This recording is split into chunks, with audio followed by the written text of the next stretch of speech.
ઘણા લોકોનું એવું હોય છે કે બીજાને જોઈને ઇન્સ્પાયર થઈ જાય, બહુ જ જલ્દી ઇન્સ્પાયર થઈ જાય, પછી બીજા જેવું કરવાની ટ્રાય કરે.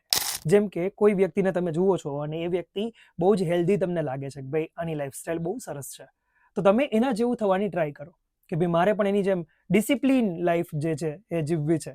અને પછી તમે એ ડિસિપ્લિન લાઈફ જીવવાની ટ્રાય કરશો તો ક્યાંક ને ક્યાંક તમને તકલીફ થવાની, બિકોઝ તમે પહેલેથી એ ડિસિપ્લિન લાઈફમાં ક્યારે આવ્યા ના હોય, એટલે તમારા માટે નવું નવું હોય. હવે જો તમે સર્વાઈવ કરી ગયા તો કરી ગયા, બાકી તમને એવું થશે કે અરે યાર આ લાઈફ તો બહુ બોરિંગ છે. ખરેખર મેં બોરિંગ હોતી નથી, કારણ કે એ વ્યક્તિ પણ એ લાઈફ જે તમે જીવવા માંગો છો, એની જેવું થવા માંગો છો, એ લાઈફ એ વ્યક્તિ ઘણા વર્ષોથી જીવે છે, એટલે એને એની પ્રેક્ટિસ પડી ગઈ હોય એવું બની શકે, અને તમને પણ એની પ્રેક્ટિસ પડી જાય ધીમે ધીમે.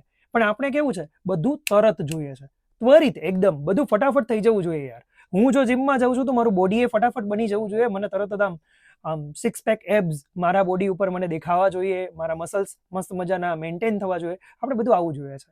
કહેવાનો અર્થ એ છે કે અમુક વાતો એવી હોય છે કે ઇટ ટેક્સ ટાઈમ, સમય માંગી લે છે, અને એ સમય આપણે આપવો પડે, મહેનત કરવી પડે. મહેનત વગર પેલું કહે છે ને કે ઉતાવળે આંબા ના પાકે, એમ ના જ પાકે. ઓકે, આ વાત યાદ રાખજો. God bless you.